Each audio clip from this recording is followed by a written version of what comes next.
Alright, तो हम लोग स्ट्रक्चर को काफ़ी कुछ कवर कर चुके हैं। तो आते हैं अपने पुरानी बात पर, जहाँ पर हम लोग पहले थे, फंक्शंस कर रहे थे हम लोग। और मैंने आपको बताया था कि फंक्शंस हम लोग सब कुछ कर चुके हैं, बट हम लोगों ने अब तक स्ट्रक्चर्स नहीं किए फंक्शंस के अंदर, और पॉइंटर्स को नहीं किया था। और पॉइंटर्स क्योंकि हम लोग पढ़ चुके थे पहले, स्ट्रक्चर्स नहीं पढ़े थे, इसलिए मैंने आपको फिर स्ट्रक्चर का टॉपिक सारा कवर किया। अब स्ट्रक्चर का टॉपिक चूंकि कवर हो चुका है, तो आप लोग हम लोग फिर से आते हैं फंक्शंस की तरफ। और फंक्शंस के अंदर हम लोग एक कम्प्लेक्स प्रोग्राम बनाते हैं, और स्ट्रक्चर्स को यूज़ करते हुए, और पॉइंटर्स को यूज़ करते हुए, और फंक्शंस को यूज़ करते हुए। तो एक प्रोग्राम बनाते हैं।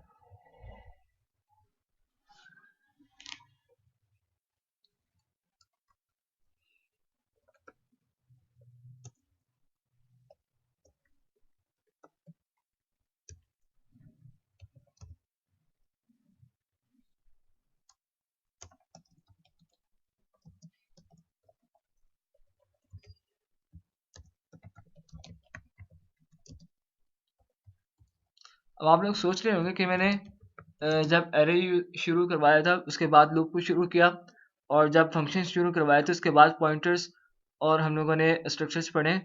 तो जो मेन चीज़ें हैं वो यही थी कि आपको अरे लूप्स आने चाहिए, और आपको फंक्शंस आने चाहिए, जो चीज़ें हम लोगों ने बाद में सीखी हैं दूसरों बाकी चीज़ों को शुरू करने के बाद।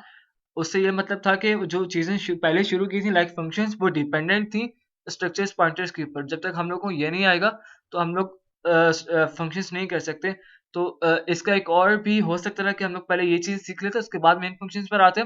बट मैं चाह रहा था कि आप लोगों को जो ट्रेनिंग का जो मैं आप लोगों का माइंड प्रिपेयर करूँ, इस तरह से करूँ कि आप लोगों को चीज़ें जो सीखनी है वो साथ साथ ही मैं सिखा दूँ, ताकि आप लोगों को पता हो कि चीज़ें कहाँ कहाँ यूज़ हो रही है, और इनके प्रोग्राम के अंदर कहाँ कहाँ पर रियल यूज़ आता है सी प्लस प्लस प्रोग्रामिंग के अंदर। तो यहाँ पर हम लोग ऑलमोस्ट ऑल एस्पेक्ट कवर कर चुके हैं। ये जस्ट आखिरी की एक दो चीज़ें जो रहती हैं फंक्शंस के अंदर, और बाकी हम लोग आई गेस के सारा कुछ कर चुके हैं सी प्लस प्लस प्रोग्रामिंग का ऑलमोस्ट। उसके बाद ऊप रह जाती है, ऊप का मैं आपको बाद में बताऊंगा कि क्या करना है उसका। तो यहाँ पर मेन के अंदर हम लोग पहले एक स्ट्रक्चर बनाते हैं सिंपल सा, जो स्ट्रक्चर कर रहा होगा यू कैन से दो नंबर्स को सम। तो यहाँ पर स्ट्रक्चर के अंदर मैं दो वेरिएबल लेता हूँ, नंबर 1 एंड नंबर 2। ऑलराइट, तो यहाँ पर मैं एक फंक्शन बनाता हूँ, और फंक्शन कर रहा होगा सम। अब सम फंक्शन बनाया। अब हम लोग फंक्शंस के अंदर क्या करते हैं प्रोटोटाइप के अंदर, कि फंक्शन के नाम के साथ ब्रैकेट्स के अंदर हम लोग पहले फंक्शन का डेटा टाइप लिखते थे, और फिर फंक्शन का हम लोग वेरिएबल लिखते थे। लेकिन मैंने आपको बताया कि structure itself custom data types हैं, तो यहाँ पर हम लोग अब स्ट्रक्चर के साथ जब काम कर रहे होंगे, तो हम यहाँ पर इंटीजर या कोई और डाटा टाइप नहीं लिखेंगे, हम वही नाम लिखेंगे जो कि हमारा स्ट्रक्चर का नाम होगा। यहाँ पर हमारा नाम है स्ट्रक्चर का नंबर्स, और हमें यहाँ पर दो नंबर्स चाहिए। तो मैं यहाँ पर नंबर 1 लूँगा x, और फिर नंबर्स लूँगा y। उसके बाद प्रोटोटाइप का सेमीकोलन। उसके बाद मैं आता हूँ मेन बॉडी की तरफ। यहाँ पर मैं यूज़र को कहता हूँ inter first number.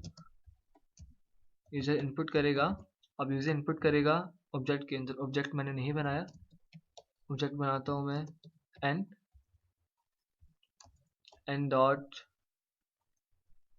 Number 1।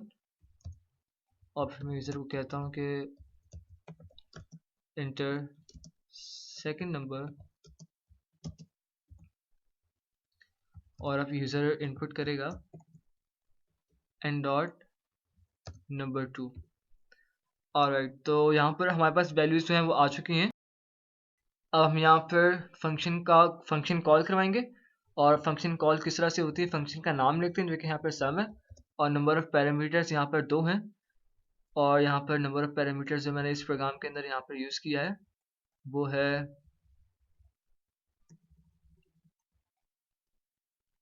a and b।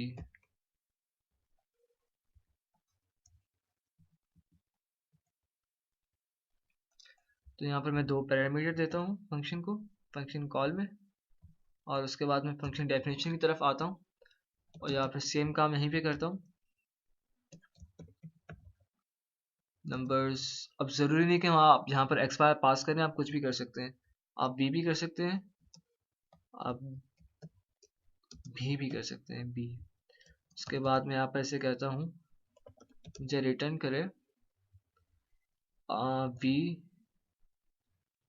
Dot number 1 plus B dot. अब चूंकि यहाँ पे मैंने वेरिएबल थे वी और बी यूज़ किए थे, इसलिए यहाँ पे मैं नंबर के साथ वी और बी यूज़ करूँगा।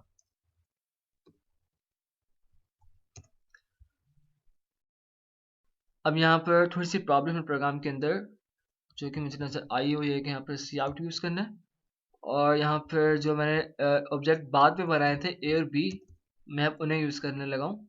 और फर्स्ट नंबर के साथ मैं यूज़ करता हूँ ए, सेकंड के साथ मैं यूज़ करता हूँ बी, ताकि जब मैं फंक्शन कॉल करवाऊँ तो मैं वही ए और बी यहाँ पर पास करूँ। तो ये function definition, function main function का काम हो गया। उसके बाद फंक्शन डेफिनेशन में मैंने वी और बी ले ली उसकी जगह, इट डजेंट मैटर, मैंने आपको पहले भी बताया था। और यहाँ पर प्रोग्राम जो था वो सारा लिख लिया हमने। ये हमने स्ट्रक्चर्स फंक्शंस बनाए हैं स्ट्रक्चर्स को यूज़ करते हुए, और ये है पास बाय वैल्यू। अब मैं यहाँ पर 2 + 2 करूँगा तो 4 आंसर हमारे पास आ चुका है। अब इसे जब पास बाय रेफरेंस करना होगा तो जस्ट हमें ये चेंज करना होगा कि जो पैरामीटर पास किया यहाँ पर हमने फंक्शन प्रोटोटाइप के अंदर, उसके साथ यहाँ पे एम्परसेंड का साइन लगाऊंगा और इसके साथ लगाऊंगा, और नीचे फंक्शन डेफिनेशन के अंदर भी यहाँ पर एम्परसेंड का साइन आएगा, यहाँ पर एम्परसेंड का साइन आएगा। अब जब इसे आप फिर रन करेंगे तो आपको ये पास बाय रेफरेंस वैल्यू पास करेगा। अगर आप वैल्यू कॉल करवाने के बाद फिर से ए डॉट नंबर वन यहाँ पर कॉल सी आउट करवाएंगे तो आपके पास वैल्यू चेंज आएगी, अगर आपने यहाँ पर वैल्यू चेंज की हुई है। ये मैं आपको पिछले प्रोग्राम्स के अंदर करके दिखा चुका हूँ। जस्ट इसमें ये बताना था कि आप लोगों ने एम्परसेंड लगाना कहाँ पर है। तो आप लोग अगर खुद टेस्ट करना चाहें तो आप टेस्ट कर सकते हैं। तो यहाँ पर हम लोग देख चुके हैं पास बाय वैल्यू स्ट्रक्चर्स को किस तरह पास करना है फंक्शंस के साथ, और पास बाय रेफरेंस किस तरह से करना है। और हमारा जो चीज़ रहती है वो है पॉइंटर्स। पॉइंटर्स अगर हम लोग इनिशियलाइज करवाते हैं तो उसके साथ हम लोग किस तरह से अपना स्ट्रक्चर्स के अंदर प्रोग्राम क्रिएट कर सकते हैं, वो अपने नेक्स्ट लेक्चर में देखते हैं। ऑलराइट।